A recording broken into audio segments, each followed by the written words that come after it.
Ready?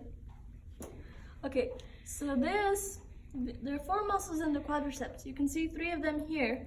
The first one is the rectus femoris, which is this one. Then you have the vastus medialis, which is on the medial side of the leg. And remember that big toe is always medial. So this is on the medial side of the leg, so it's going to be the vastus medialis. Then you have the vastus lateralis on this side, which is on the same side as the pinky. So that's vastus lateralis, sorry. So vastus lateralis, vastus medialis, rectus femoris. And then deep to the rectus femoris, you have the vastus intermedius, but you can't see it because you have to take this one out of the way to see it. Then you have the sartorius, which is this one. It's kind of got like an S shape to it, and it's the longest muscle in the leg and in the body as a whole.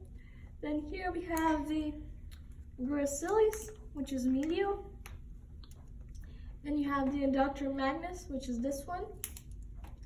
Then let's go back to the front so I can show you the tibialis anterior. Here's the tibialis anterior. It's attached to the tibia, that's why it's called tibialis, and it's in the front, so we call it tibialis anterior. Let's flip to the back side. We have another group of muscles that we call the hamstrings, which are comprised of 3 muscles. You have the biceps femoris on the lateral side of the leg, the semitendinosus in the middle, and the semimembranosus right here. And the semimembranosus is thin compared to this one. So semimembranosus, semitendinosus, and biceps femoris. Then you have the popliteal fossa, which is this hole in the back of your knee. Then you have the gastrocnemius or gastrocnemius, because there's a silent C in there, so you have to remember to write that down.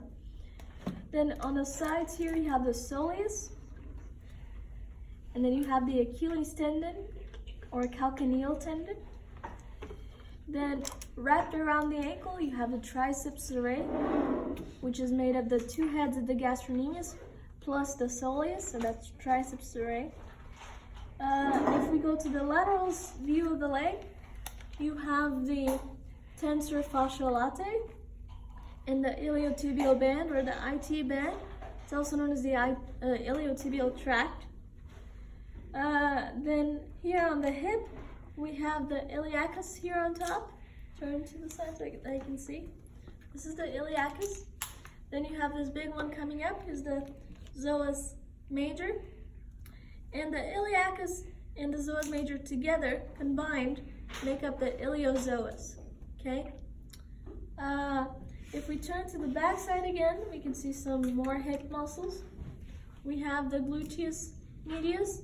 The gluteus maximus here is missing, but I can show you guys. So it's gonna be going on top here. Unfortunately, there's like a, I don't know if I can, it's not gonna stay because, there we go. Gluteus maximus stays up here like this.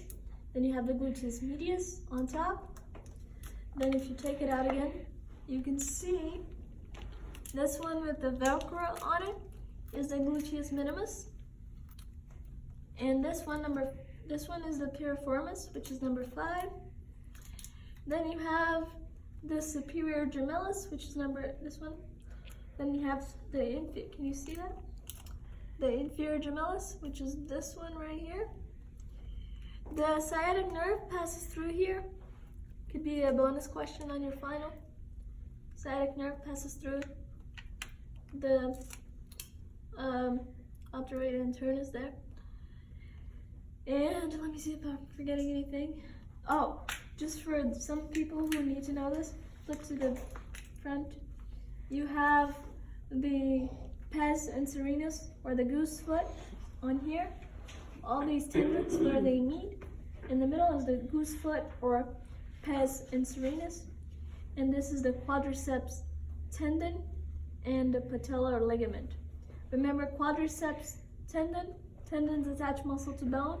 Here's a muscle, here's a bone. And ligaments attach bone to bone. Here's the patella, which is a bone, to another bone, which is the tibia, the patellar ligament. Any questions on this? No? We're good? Okay.